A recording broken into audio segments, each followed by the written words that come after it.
बोलिए सदगुरुदेव भगवान की जय। गुरुदेव, जो मैं भाव को अभाव को दोनों को जानती है, वो मैं कौन सी है?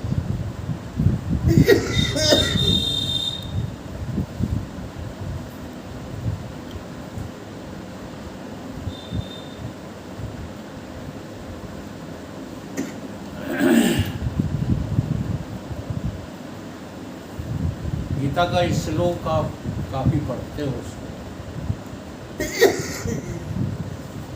उसी पर चिंतन कीजिए। नासतो विद्यते भावो न अभावो विद्यते सदा, उपयोऽपि दृष्टोऽन्तः तो अनियो तत्वदर्शिता। तत्वदर्शियों के द्वारा ये भाव और अभाव दोनों देखी गए हैं।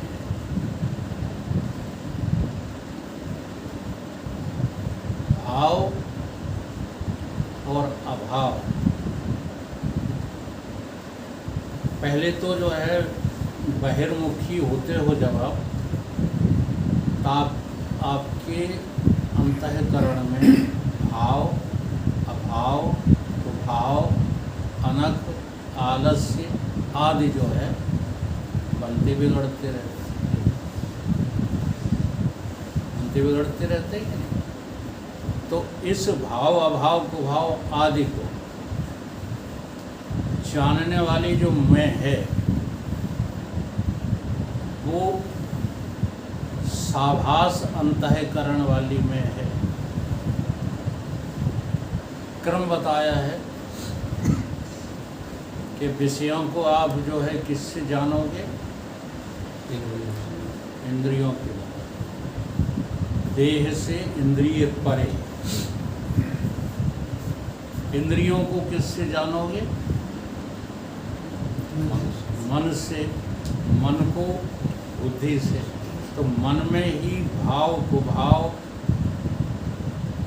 आलस्य, प्रमाद, ये सब कहाँ आते हैं? मन में। कहाँ अभाव होता है इनका? मन में। मन में अभाव। ठीक है। तो इसको आप जो है साभास बुद्धि से जान रहे हैं।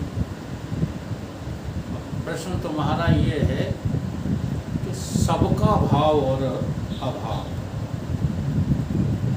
सबका भाव और सबका अभाव, तो सबका भाव क्या है?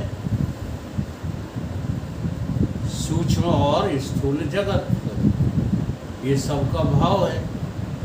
और सूक्ष्म और स्थूल जगत का जो अभाव है, ठीक है, वहाँ पर आप मौजूद होंगे तो जानोगे। अब यहाँ पर न तो आभास है न अंतःकरण है, क्योंकि अंतःकरण और आभास, इनको आप बिल्कुल जुड़वा समझिए। हैं दोनों मिथ्या, इनमें सत्य कोई नहीं है। इसलिए जो है श्लोक कह रहा, नासतो विद्यते भावो न अभावो विद्यते सदा। सत का कभी तीन कालों में अभाव है ही नहीं, और जिसका अभाव नहीं है वो सबके अभाव को और सबके भाव को जान जाता है। तो अभाव केवल तुम्हारा नहीं है, तुम्हारी जो ओरिजिनल में है, तुम्हारी जो यथार्थ में है, उसका कभी अभाव नहीं होता। बाकी जितनी मैं है, सबका भाव और अभाव होता है। दृष्टांत लीजिए सुषुप्ति का। सुषुप्ति में सबका अभाव है, कुछ भी सुषुप्ति में है नहीं, ठीक है, लेकिन वहाँ तुम्हें अपने स्वरूप का भी अभाव लगता है। इसलिए जब भी स्वरूप बोध होगा तब जागृत अवस्था में होगा, न स्वप्न में होगा न सुषुप्ति में। और एक बार आपको स्वरूप बोध हो जाए, अपनी वास्तविक जो है आत्म तत्व को मैं करके पता लग जाए। तो सबके भाव अभाव का गवाह वही है। जैसे आपने सारे संसार का अभाव सुसुप्ति में जाना, क्या सुसुप्ति में संसार था? नहीं था। तो ये संसार का अभाव हो गया। सूक्ष्म और स्थूल जगत का क्या हो गया? अभाव। ठीक। अब वहाँ पर आपको पता नहीं था, लेकिन आप मौजूद न होते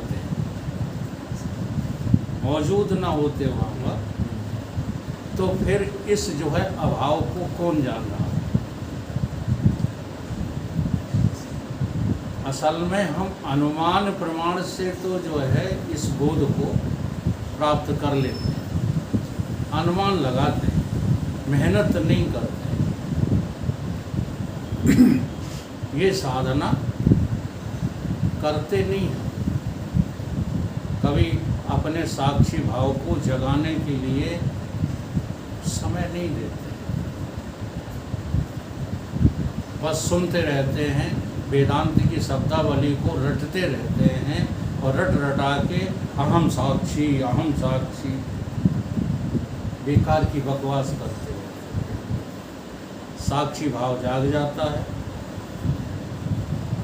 तो इस संसार का 3 कालों में अभाव भी आपको दिख जाता है। आप एक ही काल में जगत के अभाव के साक्षी नहीं हैं, तीनों कालों में जगत है ही नहीं, इसके भी साक्षी आप ही हैं। और इसलिए जो तुम्हारी वास्तविक यथार्थ में है वही सारे अभाव पर भाव हो जाए और कोई दूसरा जानने में सक्षम नहीं। लेकिन क्रम से अगर जो है किसी चीज़ के भाव अभाव को देखना चाहते हो तो उसमें आपकी इंद्रियां, अंतःकरण आदि सब आपके सहयोग हैं। जैसे अभी जो है इतने लोग बैठे हैं, ये भाव, अभी ये सब लोग अनुपस्थित हो जाएंगे, ये अभाव। लेकिन इस भाव अभाव को देखते तो आप ही हैं, गवाह तो आप ही हैं, लेकिन संयोग है अंतःकरण इंद्रियों आदि का। इसलिए सर्वरहित आप सबके बिना भी हैं, सबका अभाव भी आप जानते हैं, और सर्वरहित और सबके सहित भी आप हैं। इसलिए भाव अभाव का जो दृष्टा है, अच्छा दृष्टा इसलिए कह देते हैं क्योंकि अपेक्षाकृत दृश्य के। लेकिन जब साक्षी भाव जगेगा तो ना दृश्य है ना दृष्टा है। दृश्य दृष्टा दोनों के भाव अभाव के आप गवाह हैं, हर बात के आप गवाह हैं। गवाह माने साक्षी। इसी को असली मैं कहते हैं, यही मैं है। परंतु यहाँ तक पहुँचने के लिए ईमानदारी बहुत आवश्यक है। संसार में लगे रहो और कह दो मेरा साक्षी भाव जग गया है, ये बिल्कुल गलत बात है। साक्षी भाव जिनका जग जाता है उनकी मस्ती का वर्णन शब्दों के द्वारा करना बड़ा मुश्किल है। हाँ, दिख जरूर सकते हैं, और ऐसा व्यक्ति देखना है तो विदुर जी के दर्शन करो जाए। हम रोज कहते हैं, लेकिन तुम लोग तो अपने को खुदा समझ बैठे हो। चौपाई तो बोलते हो संत दरस जिम पातक, लेकिन संत का आज तक दर्शन किया?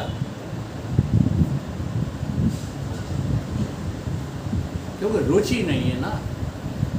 जब रुचि होती है मनुष्य को, यद्यपि आज उनकी स्मृति कमज़ोर है, ठीक है, शरीर उनका स्वस्थ नहीं है, लेकिन ऐसी मस्ती या तो हमने अपने गुरुदेव में देखी थी, स्वामी पुरुष में जी में देखी, या उनमें दिखाई दे रही मुझे, और हमें किसी में ऐसी मस्ती दिखती है। इसलिए मैं निवेदन करता हूँ तो आपकी जो है कल्याण के लिए करे। संत दरस जिम पातक, हाँ वो भी चौपाई है। पुण्य पुंज में मिले न सफलता, सतसंगत संस्कृति कर हमता। भले ही जो है अब उनकी बाड़ी में ताकत नहीं है, स्मृति भी जो है गड़बड़ है, लेकिन उनके दर्शन मात्र से ही बड़ा सेटिस्फैक्शन मिलता है। नरेश जी तो कभी कभी जाते हैं, लेकिन जितना बोलते हो उतना तो सटीक बोलते। हाँ बिल्कुल ठीक है सर। नहीं बगल ये में है बिजली घर के ठीक सामने, बिजली घर को गेट है, बाकी सामने मकान।